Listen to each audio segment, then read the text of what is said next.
เด้อพี่น้องเอ้ยเพิ่นห่อข้าวต้มได้มื้อนี้ห่อข้าวต้มเวียดยายคูนกับยายทุมเพิ่นห่อข้าวต้มมื้อนี้พี่น้องข้าวต้มอันน่ะอิหยังก็ข้าวต้มเครื่องข้าวต้มเครื่องว่าซั่น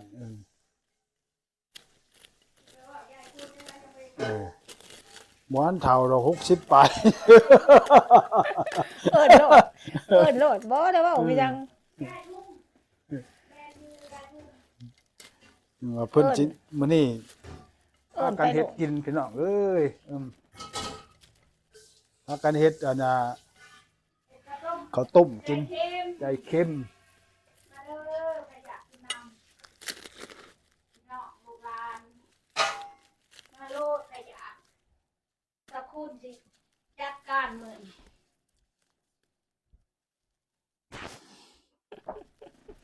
เด็กหมอก็ได้จักใหญ่จักน้อยแล้วเบิ่งเอานี่ นี่พี่น้องเบิ่งเด้อเพิ่นห่อนี่เออ ห่อกันอันนั้นตั้มมันนั่นนี่แหละ เห็นไรโพเห็นไรโพเห็นปีเดียวเลยก็แล้วเด็ก เห็นบ่พี่น้อง เด้อแก้ปีเล็กก็เด้อ อันน่ะเขาอันนั้นมันใส่มันพี่น้องอันนั้น กินให้กินก่อน อันนั้นแม่นนั่นใส่ทั้งในมันเลยพี่น้องตรงนั้นแม่นนั่น หมูสามสัน หมูสามสันแฮมพี่น้องของเจบ่ได้พี่น้องเอ้ยบ่แม่นอันน่ะของแท้เด้อาหารเจ vegetarian พี่น้องวีแกนเด้อพี่น้องเด้อเออให้เฮาพูดกันในนั้นแหละพี่น้องเบิ่งเพิ่นสิจัดการพี่น้องเอ้ยมันก็เป็นตาแซ่บอยู่ได้พี่น้องเบิ่งนี่สีสันมันก็ได้ ขึ้นกับซีมือแป้ง อ้าว นั่นแหละจ้ะ เบิ่งไปนํเฮียนไปนํเด้อลูกหลานเด้อคันไผอยากกันนั้นเฮียนก็ได้อยากเฮียนไว้เฮ็ดกินก็ได้เฮ็ดกินก็ได้เฮ็ดขายก็ได้พี่น้อง ได้เบ่ทุกอย่าง ได้ทุกแนวเฮ็ดทำบุญทำทานก็ได้พี่น้องเห็นบ่เบิ่งหม้อต้มก็บ่แมันข่อยได้อพี่น้องเอ้ยพวกเพียงคอกบ่ได้เออ เอาใหญ่แท้ได้ติ เออ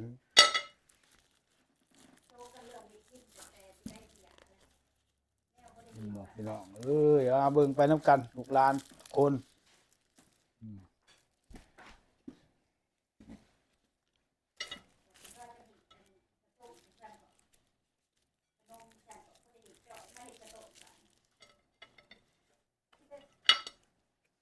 บ่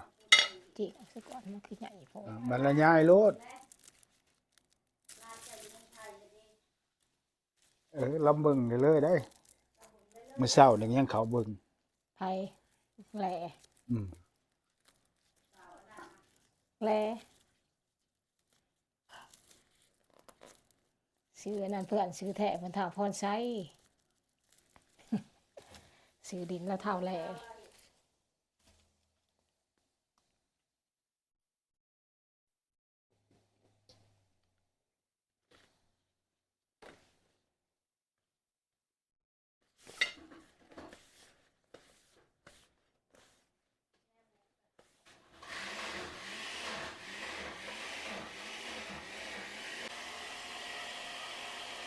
ทั้งนี้ก็แกงตัวเล็กพี่น้องเอ้ย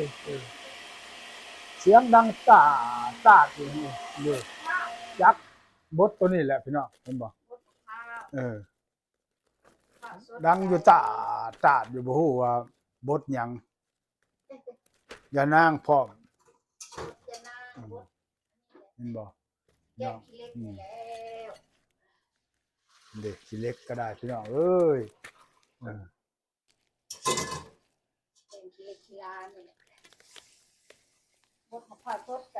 ตะคุณเอาความสดใส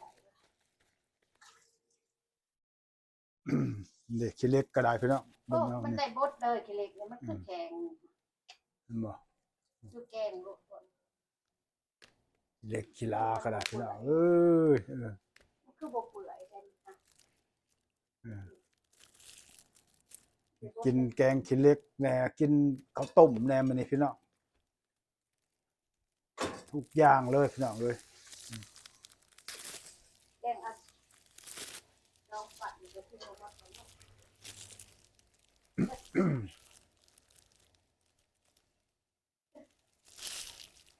ต้องเป็นพวกเจ้าเฮ้ยเอง เด้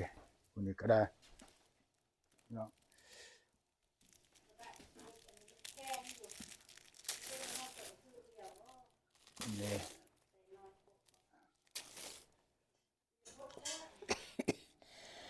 เบิ่งไปพี่น้อง สิเป็นรูปแบบใดสิออกมาแบบใดก็สิฮู้ดอก สิแซ่บหรือบ่แซ่บติ พุ่นแหละบัดกินพุ่นแหละจังสิฮู้จักพี่น้องเอ้ย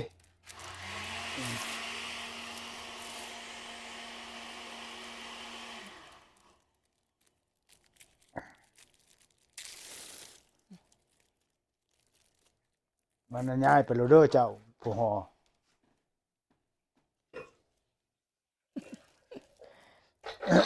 บ่มีแนวบรรยายจักสิบรรยายพี่สั่ง ลูกคือร้านมันกินน้ำแน่ละคุณล่ะร้านคุณ หึ ร้านเลยมาเลย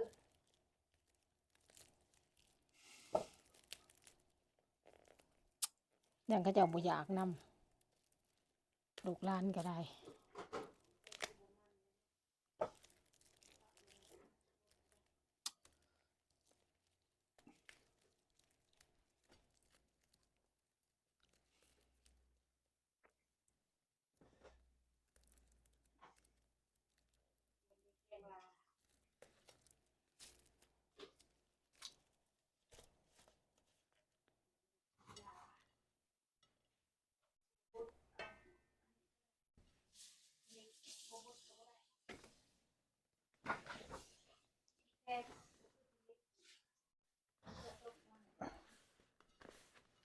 อ๋อข้าวต้มนี่ก็ต้องมี experience ได้พี่น้องเอ้ยมันจัง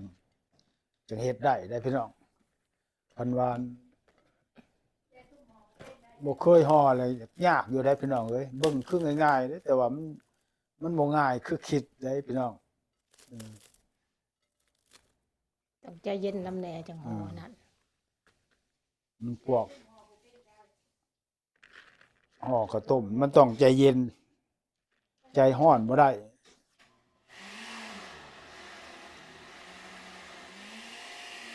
น้องเอ้ย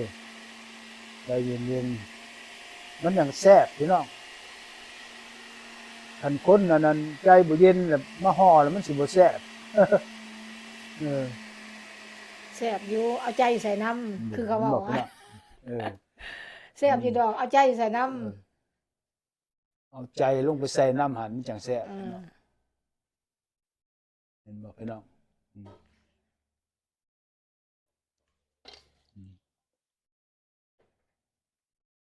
เรียนเอาลูกหลาน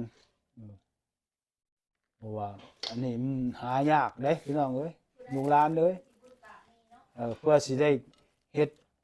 แต่ละเทื่อนี่ปีหนึงบางเทื่อยังบ่ได้ปีเทื่อหนึงได้มาเฮ็ดอันนี้ได้ทอกซอกหาเวลาพิลึกได้ ถ้าโทรหาข่อยจะได้ถืออะไรติข่อยยังบ่มีเวลา เออ เนี่ยได้มีข้าวโพดเม่น มันบ่แม่นมันแนวมันนั่นง่ายพี่น้องห่อข้าวต้มนี่มันหลายขั้นตอนเพื่อมันสิได้กินนะต้องได้ใช้เวลาเบิดมื้อพี่น้องเฮ็ดอันนั้นข้าวต้มวันนี้นะมันจังสิได้กิน กินบ่ ได้ ไม่ต้องก็แตกเลยไม่ต้องก็ยากมันบ่คือบ้านเฮา เออเห็นบ่พี่น้อง ใบตองมันคงบ่แม่นใบตองสด มันโดดยากห่อหา บ้านเฮาเลยต้องได้เผาบ่ เฮาตากแดดบ้านเฮา ล้นบ่ เฮาตากแดดแล้วมันก็เหี่ยว อืมพี่น้องเอ้ย อันนี้มันแตก อันนี้มันห่อยากเห็นบอกเขาอยากเห็ดอันเขาอยากเห็ดงามลายมันก็เห็ดบ่ได้ก็ต้องได้เอาตามมัน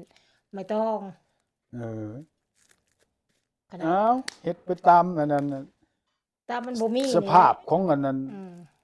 มันบ่มีหั้นแหละสิให้มันงาม คืออันน่ะ อันนั้นตอก ใบตองแท้ใบตองแท้อยู่แต่มันใบตองสด อืมมันบ่แม่นอันออกมาแต่นะ อยู่เฮ็ดไปตามธรรมชาติของที่ว่ามีนั่นแหละ เห็นบ่บ้านเฮา พี่น้องเอ้ย เขาเจ้าก็เอาตอกมัด อืม ผู้เขาเจ้าอยู่อันนั้นค่ะอันนี้มันบ่มี นี่เฮาก็ใช้ยางมัดนี่เป็นหยังยิงตามสภาพที่ว่ามีพี่น้องอืมยิงตามขั้นตอน ตามเป็น ยิง ตาม ตามมีเฮ็ดตามได้ตามมีพี่น้องเอ้ย เองตา มี ม อันใดใส่อันนั้น เองตามนี่แหละอยู่นี่ห้องก็ยังบ่เสมอกันซ้ำห้องไม่ต้องนี่ก็เห็นบ่นี่คือจังซี่นั่นนี่ อย่ามันเฮ็ดไปโลดนะ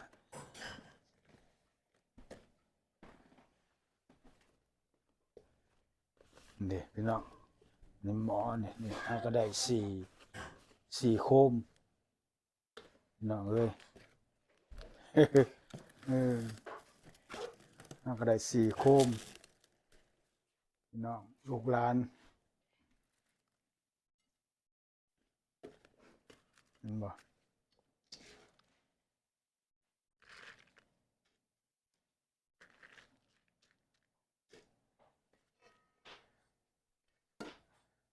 โอเคโชคดีลูกหลานเออ กินจังเบิ่งอีก เออ ติ แล้วจังเบิ่งอีกบัดกิน บัดมันสุกแล้วจังเบิ่งอีก บายเด้อทุกคนอยู่ดีไม่แห้ง โชคดีมันสิฮอดปีใหม่นั่นติโชคดีปีใหม่โล เอ ด อโชคดีปีใหม่ลาวเฮา เดือนหน้านี่ก็นั่นแหละ